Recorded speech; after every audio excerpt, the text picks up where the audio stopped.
છેલ્લે આપણે ચેપ્ટર 10 ની અંદર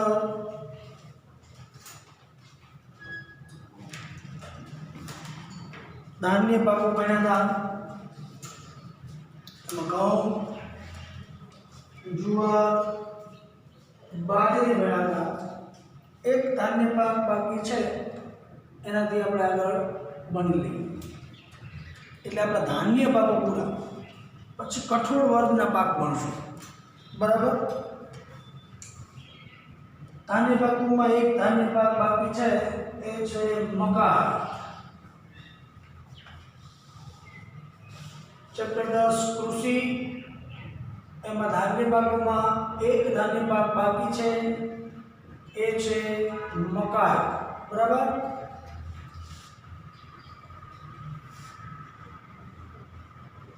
ચોમાસાની ઋતુમાં ચોમાસું પૂરું થયા બાદ અથવા તો ચોમાસાની સિઝન ચાલુ હોય એ સમયે આપણે મકાઈના ડોડા ખાઈએ છીએ. અમેરિકન મકાઈ. મકાઈના બિયારણ આખા વિશ્વમાં અમેરિકા કરે છે. એટલે મકાઈનું ઉત્પાદન અમેરિકામાં વધારે થાય છે. અમેરિકન મકાઈ. આમ છતાં પણ મકાઈ ધાન્ય પાક છે. ખરીફ પાક છે, એટલે ચોમાસાની ઋતુમાં એને ઉગાડવામાં આવે. ખાસ યાદ રાખવાનું, મકાઈ એક ખાલી જગ્યા ઋતુનો પાક છે. ચોમાસું અથવા તો મકાઈ એક ખાલી જગ્યા પાક છે, તો ઋતુના નામ ના આપ્યા હોય, ખરીફ, રવિ કે જાયદ, તો મૂળ એ ખરીફ પાક છે.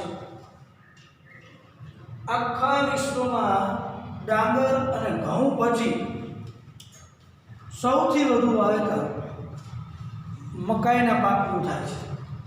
સૌથી વધારે વિશ્વમાં પ્રથમ નંબરે જો કોઈ ધાન્ય પાક ઉગાડવામાં આવતો હોય તો ડાંગર છે. આપણે આના વિશે અગાઉ ભણી ગયા છીએ. ઘઉં વિશે પણ ભણ્યા.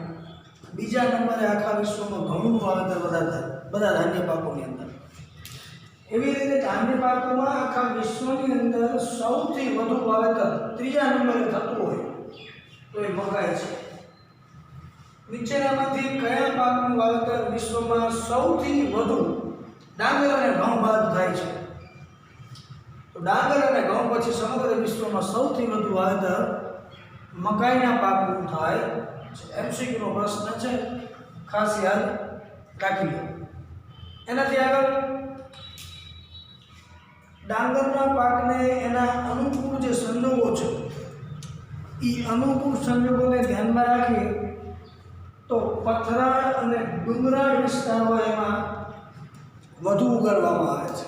કારણ કે એને પાણીના નિતારવાળી જમીન, વધુ વરસાદ પડે તો પાણી ઝડપથી જમીનમાંથી નીતરી જવું જોઈએ. રડી ઢાળવાળી જમીન હોય એમાં જમીનમાં વધુ પાણી ઉતરે તો મકાઈનો પાક બળી જાય છે. એટલે ડુંગરાળ વિસ્તારો, પથરાળ વિસ્તાર હોય ત્યાં મકાઈનું વાવેતર સૌથી વધુ થાય છે. હવે ડુંગરાળ વિસ્તારની અંદર જે આદિવાસી લોકો વસવાટ કરે છે એ લોકો મકાઈનું વાવેતર પણ કરે છે અને એ લોકોનો મુખ્ય ખોરાક પણ મકાઈ છે. મકાઈના રોટલા બનાવીને ડુંગરાળ વિસ્તારની અંદર વસવાટ કરતા લોકો ખોરાક તરીકે લે છે. એટલે મકાઈનું સૌથી વધુ વાવેતર ડુંગરાળ વિસ્તારમાં થાય અને ડુંગરાળ વિસ્તારના લોકોનો મુખ્ય ખોરાક એ મકાઈ છે. હવે એના મકાઈના દાણાની અંદર કયા કયા ઘટકો હોય છે? મકાઈ એ સ્વાસ્થ્ય અને તંદુરસ્ત માટે સારામાં સારો ધાન્ય ખોરાક ગણાય છે. આપણે મકાઈનું ચલણ નથી, પણ ડુંગરાળ વિસ્તારના લોકો મકાઈના રોટલા બનાવે અને એ રોટલાનો ખોરાક તરીકે ઉપયોગ કરે છે. બહુ હેલ્થી છે. બધા ધાન્યોની પાકોની અંદર મકાઈ એ બેસ્ટ ગણાય છે. મકાઈના દાણાની અંદર સ્ટાર્ચ, તેલ, પ્રોટીન ભરપૂર માત્રામાં હોય છે. પ્રોટીનનો મુખ્ય સ્ત્રોત માનવામાં આવે છે મકાઈને. તો સ્ટાર્ચ, તેલ, પ્રોટીન, બાયોફ્યુઅલ વગેરે જેવા ઘટકો મકાઈના દાણાની અંદર રહેલા છે. 2 માર્ક્સમાં ક્યારેક પ્રશ્ન પૂછાય કે મકાઈમાં કયા કયા ઘટક તત્વો રહેલા હોય છે, તો આપણો જવાબ આવશે મકાઈમાં સ્ટાર્ચ, તેલ, પ્રોટીન અને બાયોફ્યુઅલ જેવા ઘટકો રહેલા હોય છે. હવે બાયોફ્યુઅલ જેવા ઘટકો એમાં રહેલા છે માટે ઔદ્યોગિક પેદાશની અંદર હવે એનો ઉપયોગ વધતો જાય છે બાયોફ્યુઅલના કારણે. એટલે સ્ટાર્ચ, તેલ, પ્રોટીન, બાયોફ્યુઅલ વગેરે જેવા ઘટકો ખાલી જગ્યા પાકમાં રહેલા હોય છે, તો જવાબ આવશે મકાઈ. સ્ટાર્ચ, તેલ, પ્રોટીન, બાયોફ્યુઅલ જેવા ઘટકો રહેલા હોવાથી ઔદ્યોગિક પેદાશમાં કયા ધાન્ય પાકનો વિશેષ ઉપયોગ થાય છે, તો પણ જવાબ આવશે મકાઈ. ઓકે, હવે એના અનુકૂળ સંજોગ ભણીએ. મકાઈના અનુકૂળ સંજોગો જણાવો. તો એક અનુકૂળ સંજોગ આપણે ભણ્યા જમીન. પાણીના નિતારવાળી જમીન એને વધુ અનુકૂળ આવે છે. એટલે ઢોળાવાળી, પથરાળ, ડુંગરાળ, કઠણ અને પાણીના નિતારવાળી જમીન એને વધુ માફક આવે છે. પાણી સહેલાઈથી નીતરી જાય, જમીનમાં પાણી ભરાઈ ન રહે એવી ઢોળાવવાળી, કઠણ અને પથરાળ જમીન મકાઈના પાકને વધુ અનુકૂળ આવે છે. વરસાદમાં 50 થી 100 સેમી જેટલો વરસાદ એને અનુકૂળ આવે છે અને તાપમાન છે 21 થી 27 સેલ્સિયસ જેટલું તાપમાન મકાઈના પાકને અનુકૂળ આવે છે. એટલે જમીન, વરસાદ અને તાપમાન આબોહવા ખરીફ પાક છે એટલે ચોમાસાની આબોહવા એને અનુકૂળ આવે, ઠંડી અને ગરમ બંને. એટલે આમ આ 3-4 જે છે એ અનુકૂળ સંજોગો છે. ક્યારેક આખી ટૂંકમાં ન પૂછાય, એમ પૂછવામાં આવે કે મકાઈના પાક માટેના અનુકૂળ સંજોગો જણાવો, તો માત્ર ને માત્ર તમારે એના અનુકૂળ સંજોગો જ લખવાના થશે. ઓકે, હવે એનો ઉપયોગ ભણી લઈએ. ખાસ મકાઈના પાકનો ઉપયોગ પશુ આહાર તરીકે વધુ કરવામાં આવે છે. પશુ આહાર, મકાઈનું જે ઉપર ડૂંડું આવે છે, દાણાવાળું ડોડું આવે છે, એને લણણી કર્યા બાદ, કટિંગ કર્યા બાદ જે ઘાસ વધે છે, એનો છોડ વધે, એ પશુ આહાર તરીકે વધુ ઉપયોગી છે. આ ઉપરાંત મકાઈના દાણામાંથી એને ફોડીને આપણે પોપકોર્ન જેને કહીએ છીએ, ધાણી બનાવવામાં આવે છે, ધાણી. અને મકાઈનું તેલ પણ બને છે. મકાઈને પિલાણ કર્યા પછી જે તેલ નીકળે એ તેલનો ઉપયોગ પણ આદિવાસી લોકો આપણે ખાદ્ય તેલ તરીકે એનો ઉપયોગ કરે છે. એટલે એના ઉપયોગમાં ખાસ પશુ આહાર, ધાણી અને મકાઈના તેલના ઉપયોગનું પ્રમાણ હવે વધતું જાય છે અને મકાઈનું વાવેતર પણ વધતું જાય છે. એટલે તો વિશ્વમાં સૌથી વધુ ડાંગર અને ઘઉંને બાદ કરતાં મકાઈનું વાવેતર થાય છે. હવે એના ઉત્પાદક રાજ્યો ભણી લઈએ. તો તમારે ખાસ જે નકશામાં કંઈ પૂછાય તો આપણે સંજ્ઞા તો આ જ કરવાની છે, આ સંજ્ઞા બતાવવાની રહેશે. તમને નકશામાં પૂછે કે મકાઈનું ઉત્પાદન કરતો એક પ્રદેશ દર્શાવો, તો તમારે ફરજિયાત રાજસ્થાન બતાવવાનું રહેશે. કારણ કે મકાઈના પાકના જે અનુકૂળ સંજોગો હતા એ બધા જ અનુકૂળ સંજોગો રાજસ્થાન રાજ્યમાં તમને જોવા મળશે. ખાસ છે જમીન ઢોળાવવાળી, કઠણ, પથરાળ અને નિતારવાળી જમીન રાજસ્થાનમાં વધારે છે. એટલે ભારતમાં સૌથી વધુ મકાઈનું ઉત્પાદન કયું રાજ્ય કરે છે? રાજસ્થાન. એટલે નકશામાં કયું રાજ્ય બતાવવાનું? રાજસ્થાન. પછી આની પહેલાં મેં તમને એક વખત કીધું હતું કે જે મુખ્ય રાજ્ય હોય એની આજુબાજુના રાજ્યોના નામ તમારે લખી નાખવાના પ્રશ્નની અંદર. બધા રાજ્યોના નામ ગોખવાની જરૂર નથી. એક જ રાજ્ય જે મુખ્ય હોય મેઇન એ યાદ રાખવાનું. એની આજુબાજુના જે પણ પડોશી રાજ્યો છે એ તમારે પ્રશ્ન જવાબની અંદર લખતા લખી નાખવાના. કારણ કે આજુબાજુના બધા રાજ્યોની અંદર આબોહવા લગભગ સમપ્રમાણમાં હોય.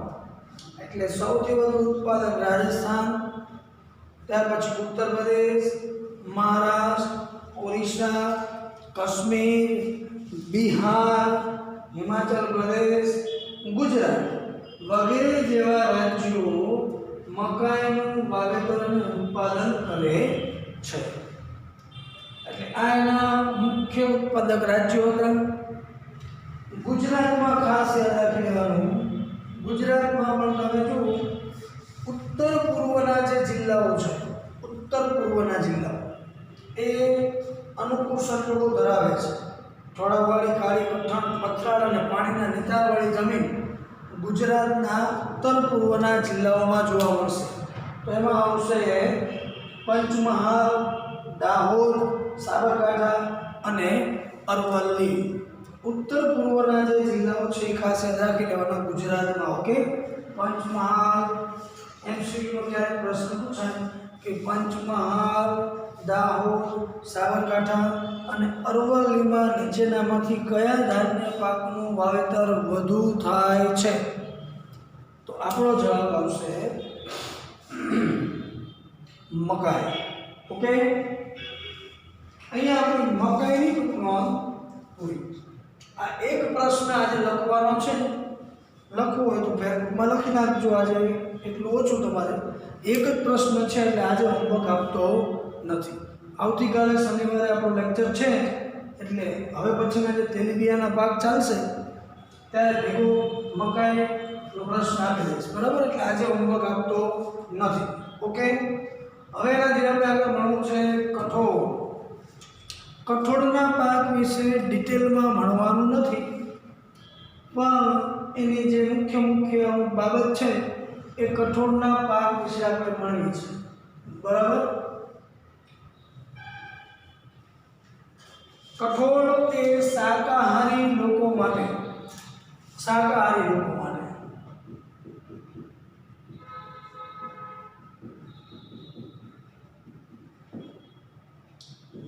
શાકાહારી લોકો માટે પ્રોટીનનો જો કોઈ મુખ્ય સ્ત્રોત હોય તો એ છે કઠોળ. કઠોળ કોઈ પણ હોય એની અંદર સૌથી વધારે પ્રોટીન જોવા મળશે. શાકાહારી લોકો માટે પ્રોટીનનો મુખ્ય સ્ત્રોત એ કઠોળને માનવામાં આવે છે. કોઈ પણ કઠોળ હોય, કઠોળની અંદર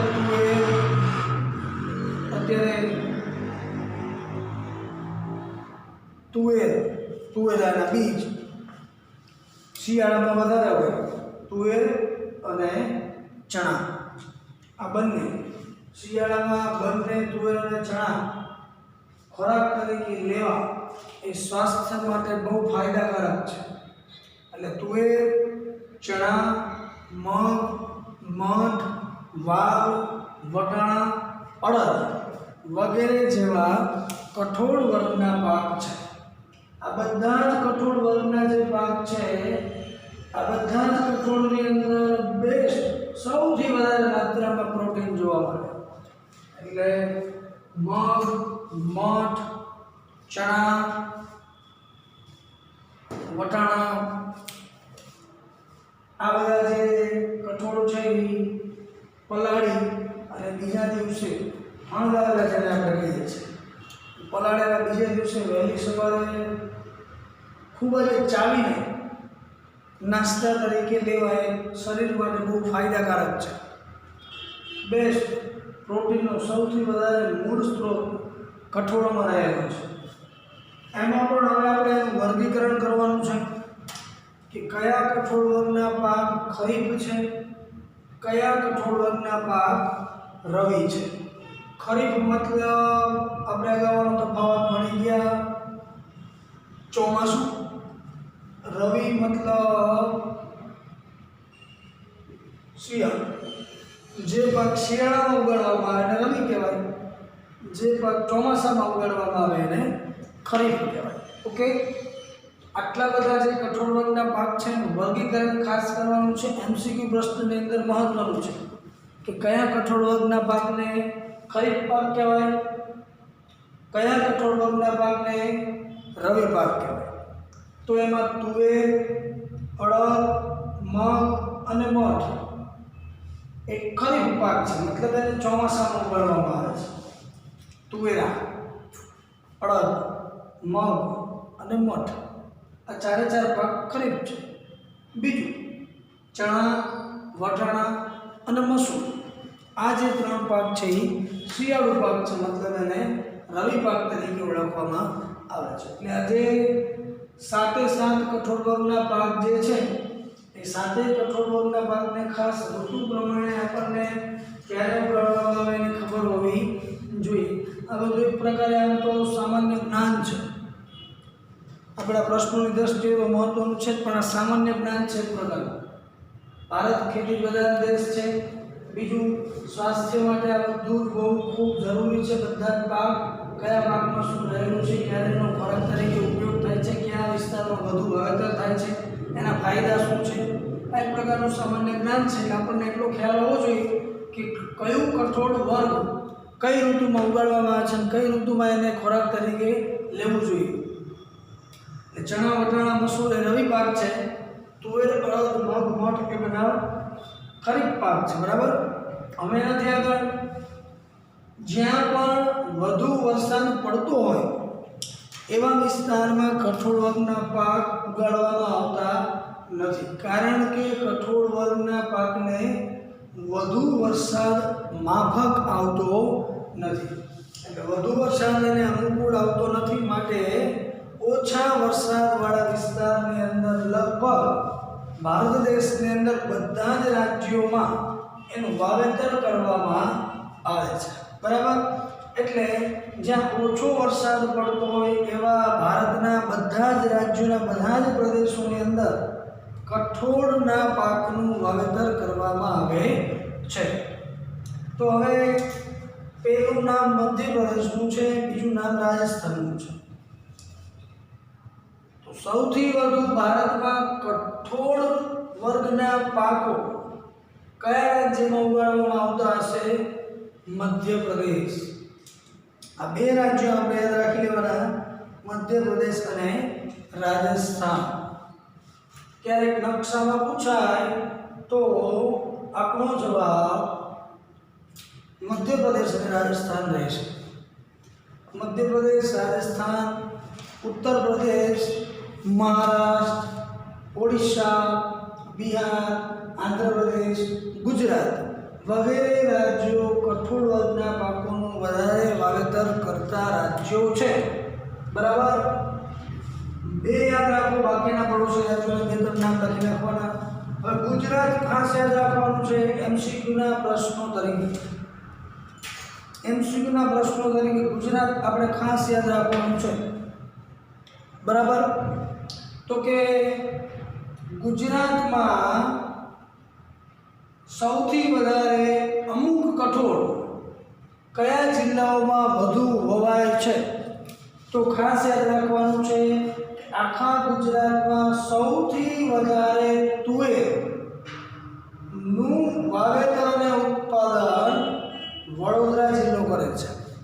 એમસીક્યુનો પ્રશ્ન છે કે ગુજરાતમાં તુવેરનું સૌથી વધુ ઉત્પાદન અને વાવેતર કયા જિલ્લામાં થાય છે? તો વડોદરા જિલ્લો. એવી રીતે મગ અને મઠ સૌથી વધુ કચ્છ જિલ્લો, અડદ પાટણ જિલ્લો. આ ત્રણ જે છે એ ગુજરાતમાં એમસીક્યુના પ્રશ્નો તરીકે મુખ્ય છે, એટલે ખાસ યાદ રાખી લેવાના. તુવેર વડોદરા, મગ અને મઠ કચ્છ અને પાટણમાં અડદ. ઓકે, આ ત્રણ ખાસ યાદ રાખી લેવાના રહેશે તમારે. હવે 8મું ચેપ્ટર જ્યારે આપણે ભણતા હતા જમીન વિશે, ત્યારે આપણે ભણ્યા હતા કાપની જમીન અને કાળી જમીન. જમીનના પ્રકાર આપણે ભણ્યા હતા, બરાબર? ત્યારે કાપની જમીનની અંદર આ મુદ્દો આવ્યો હતો કે કોઈ પણ પ્રકારની જમીન હોય, એ જમીનની ફળદ્રુપતા જાળવી રાખવી હોય, એ જમીનની અંદર નાઇટ્રોજનની સ્થિરતા જાળવી રાખવી હોય તો કયા વર્ગના પાક ઉગાડવા જોઈએ? કઠોળ વર્ગના પાક. એટલે જે જમીનની અંદર કઠોળ વર્ગના પાક ઉગાડવામાં આવે એ જમીનની અંદર નાઇટ્રોજનની સ્થિરતા જળવાઈ રહે છે. એટલું જ નહીં, પરંતુ જો નાઇટ્રોજનની માત્રા ઘટી ગઈ હોય તો નાઇટ્રોજનનું જમીનની અંદર પુનઃસ્થાપન કરવા માટે કયા વર્ગના પાક ઉગાડવા જોઈએ? કઠોળ વર્ગના પાક ઉગાડવા જોઈએ.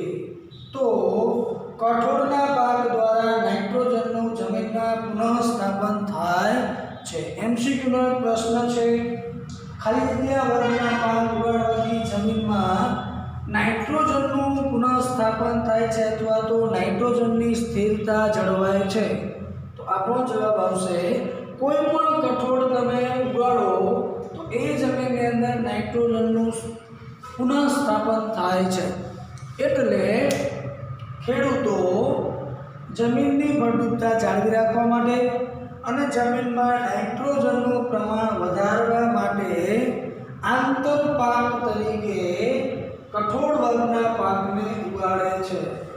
આંતરપાક મતલબ આ વર્ષે કપાસ ઉગાડવામાં આવ્યો હોય તો કપાસ ઉગાડવાથી જમીનની અંદર જે નાઇટ્રોજનનું પ્રમાણ ઘટી જાય તો બીજા વર્ષે કઠોળ વર્ગનો પાક ઉગાડવામાં આવે.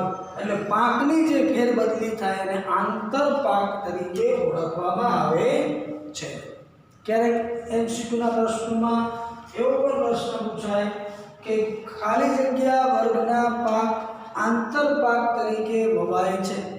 તો કઠોળ વર્ગના પાકને આંતરપાક તરીકે લેવામાં આવે છે.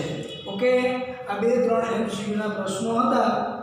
કઠોળ વર્ગના પાકોનો આપણે ટૂંક નોંધ લખવાની નથી. ક્યારેક વળી 2 માર્ક્સમાં પ્રશ્ન પૂછાય કે કઠોળના પાક વિશે ટૂંકમાં માહિતી આપો, તો એમસીક્યુના જે બધા પ્રશ્નો હતા એ ખાસ લખી નાખવાના 4-5 મુદ્દાઓ, એટલે આપણો જવાબ પૂર્ણ થઈ જાય. પણ કઠોળ વર્ગનો ક્યારેય લગભગ મોટો પ્રશ્ન નથી પૂછાતો. એમસીક્યુના પ્રશ્નો તરીકે ખાસ મહત્વનો આપો. એટલે આટલા એમસીક્યુના પ્રશ્નો યાદ રાખી લેવાના. એટલે આ આપણે પ્રશ્ન હેલ્પમાં લખવાનો નથી. ઓકે, ખાસ કઠોળ વિશે એમસીક્યુના પ્રશ્નો તરીકે જ યાદ રાખી લેવું. હવે એનાથી આપણે જે આગળ ભણવાનું છે એ આટલું જાણવું ગમશે. આ પણ પ્રશ્ન ક્યારેય પૂછાતો નથી, પણ આ એક વધારાના સામાન્ય જ્ઞાન તરીકે ટેક્સ્ટ બુકની અંદર ક્રિયા કોષ્ટકમાં આપવામાં આવેલું છે. એ પણ એક ધાન્ય ભાગ છે. એમાંથી ક્યારેક એમસીક્યુના 1-2 પ્રશ્નો પૂછાય છે, એટલે આપણે એના વિશે થોડું ભણી લઈએ. બરાબર? આ પ્રશ્ન પણ ફેસબુકમાં લખવાનો નથી, આ એક જ લખવાનો છે. ફોંકાય એ પણ આજે આપવાનો નથી, કાલે ભેગું આપી દઈશ. લખવું હોય તો લખી રાખજો. બરાબર? ચલો આગળ. તૃણધાન્ય પાક, પાંદડાવાળો ધાન્ય પાક, વધારે પાંદડા આવે એટલે તૃણધાન્ય પાક. ઊભી છોટી ન થાય, બધા પાકની ઊભી છોટી જાય. એટલે તૃણધાન્ય પાક તરીકે નાગલી, એનું બીજું નામ છે રાગી. નાગલી અથવા તો રાગી, એના ઘણા બધા બીજા નામ છે. નાગલી તરીકે ઓળખાય છે, રાગી, આફ્રિકાની અંદર એને આફ્રિકન મિલેટ કહેવામાં આવે છે. અંગ્રેજીમાં એને ફિંગર મિલેટ પણ કહેવામાં આવે છે. નાગલીના પાકને અંગ્રેજીમાં કયા નામથી ઓળખવામાં આવે છે? Finger millet. નાગલીના પાકને આફ્રિકામાં કયા નામથી ઓળખવામાં આવે છે? African millet. અને એને નાગલી અથવા તો રાગીને ગુજરાતીમાં કયા નામથી ઓળખવામાં આવે છે? તો ગુજરાતીમાં એને બાવટાના નામથી ઓળખવામાં આવે છે. બાવટા. એટલે આ 4-5 નામ ખાસ અને યાદ રાખી લેવાના. તૃણધાન્ય પાક તરીકે નાગલી અથવા તો રાગી, અંગ્રેજીમાં ફિંગર મિલેટ, આફ્રિકામાં એને આફ્રિકન મિલેટ અને ગુજરાતીમાં એને બાવટાના નામથી ઓળખવામાં આવે છે. ઓકે. હવે નાગલી અથવા તો રાગીનું વાવેતર સૌથી વધારે કયા પ્રદેશમાં થાય?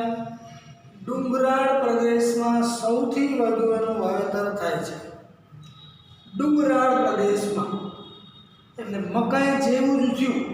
મકાઈને પણ વધારે ડુંગરાળ વિસ્તારમાં જ વાવવામાં આવે એમ નાગલીના પાકને પણ સૌથી વધારે વાવવામાં ક્યાં આવે છે? ડુંગરાળ પ્રદેશમાં. ડુંગરાળ પ્રદેશની જમીન એને વધુ અનુકૂળ આવે છે. એટલે ડુંગરાળ પ્રદેશમાં નાગલીનું વાવેતર થાય છે અને ડુંગરાળ વિસ્તારમાં વસવાટ કરતા ખાસ આદિવાસી લોકોનું મુખ્ય ખોરાક પણ નાગલી છે. નાગલીના લોટમાંથી રોટલા બનાવવામાં આવે છે. રોટલા આપણે બાજરીના રોટલા ખાઈએ શિયાળામાં, એમ આદિવાસી લોકો જે ડુંગરાળ વિસ્તારમાં વસવાટ કરે છે એ નાગલીના લોટમાંથી રોટલા બનાવે છે. એટલે ડુંગરાળ વિસ્તારમાં વસવાટ કરતા આદિવાસી લોકોનો મુખ્ય ખોરાક કયો છે? નાગલી અથવા તો રાગી. બરાબર. જેટલા પણ પાક છે, જેટલા પણ પાક, તમે કોઈ પણ પાક લઈ લો, આપણે જે ભણાવીએ કોઈ પણ ખેતી પાક, પ્રતિ હેક્ટર સૌથી વધુ ઉત્પાદન ક્ષમતા જો કોઈ ધરાવતું હોય તો એ છે નાગલી અથવા તો રાગી. બરાબર. પ્રતિ હેક્ટર એટલે ઓછી જમીનમાં વધુ ઉત્પાદન સૌથી વધારે કયા પાકનું છે? તો એ છે નાગલી અથવા તો રાગી. એટલે પ્રતિ હેક્ટર, હેક્ટર એ એકમ છે, એની પહેલાં મેં એક વખત ભણાવી દીધું હતું. જમીન માપવા માટેનો સૌથી મોટો એકમ એટલે હેક્ટર. તો હેક્ટર, પ્રતિ હેક્ટર સૌથી વધુ ઉત્પાદન ક્ષમતા કયા ધાન્ય પાકમાં રહેલી છે? તો જવાબ આવશે નાગલી અથવા તો રાગીમાં રહેલી છે. હવે એના અમુક ગુણધર્મો જોઈ લઈએ. તેના ગુણધર્મોની અંદર પોષક તત્વોનું સૌથી વધારે પ્રમાણ હોય, વિટામિન્સ અને મિનરલ્સ સૌથી વધારે નાગલીના પાકમાં વધારે જોવા મળે છે. આપણે પણ ખોરાક તરીકે નાગલીના ધાન્ય પાકનો ઉપયોગ કરતા થઈ જઈએ તો શરીરની અંદર કોઈ પણ વિટામિન કે પ્રોટીન કે મિનરલ્સ વધારે માત્રામાં જળવાઈ રહે છે. એટલે પોષક તત્વોનું સૌથી વધારે પ્રમાણ નાગલીના પાકમાં રહેલું છે. આ બધા ખાસ MCQના પ્રશ્નો છે એટલે ધ્યાન રાખજો. પ્રોટીન, ખનિજ તત્વો અને વિટામિનનું સૌથી વધુ પ્રમાણ કયા ધાન્ય પાકમાં છે? નાગલી અથવા તો રાગીના પાકમાં રહેલું છે. બીજું ઔષધિ તરીકે પણ ઉપયોગી છે.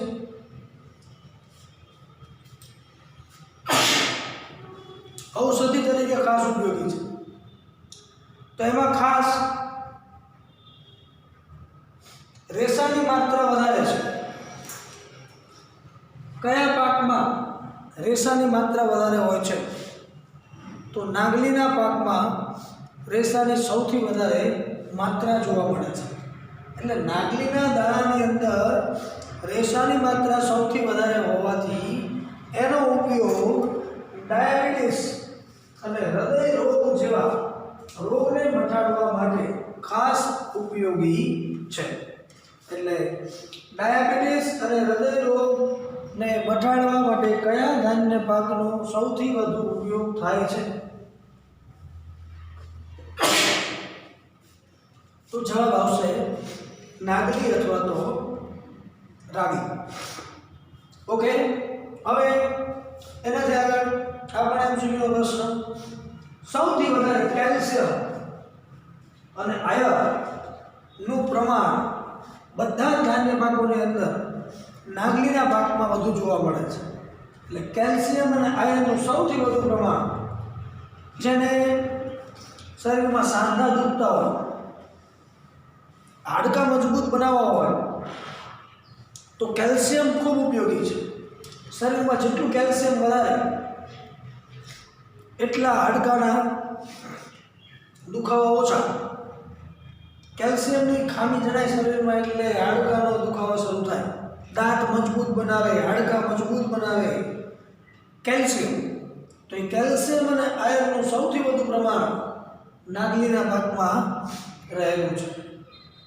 એટલે કેલ્શિયમ અને આયર્નનું સૌથી વધુ પ્રમાણ આ પાકમાં છે, માટે એનો સૌથી વધારે ઉપયોગ વર્તમાન સમયમાં કુપોષણને દૂર કરવા માટે વપરાય છે. બાળકોની ઉંમર કરતાં વજન ઓછું હોય તો એવા બાળકોની અંદર કુપોષણ છે એવું ગણાય. એટલે કુપોષણને દૂર કરવામાં નાગલીના પાક, એટલે નાગલીના જે દાણા છે એમાંથી જુદી જુદી બધી ચીજ વસ્તુ, ખાદ્ય પદાર્થ બનાવવામાં આવે છે. એટલે કેલ્શિયમ અને આયર્નનું પ્રમાણ સૌથી વધુ છે, માટે કુપોષણને દૂર કરવામાં નાગલી એ ખૂબ ઉપયોગી છે. એટલે એનો ઉપયોગ મોટે ભાગે વર્તમાન સમયમાં બેબી ફૂડ બનાવવા માટે થાય છે. નાનખટાઈ, ટોસ, બિસ્કિટ વગેરે જેવા ખાદ્ય પદાર્થ બનાવવામાં નાગલીના પાકનો લોટ વપરાય છે. જેમ બિસ્કિટ, કેક, પાઉં, બ્રેડ આ બધામાં ઘઉંનો લોટ વપરાય, એમ આ બધા ખાદ્ય પદાર્થની બનાવટમાં રાગીનો લોટ વાપરવામાં આવે. એટલે બેબી ફૂડ મોટે ભાગે બધા એમાંથી બને છે, જેથી બાળકોમાં રહેલું કુપોષણ દૂર થઈ શકે. ઓકે, તો આપણે અહીંયા સુધી આજના લેક્ચરમાં રાખીએ છીએ.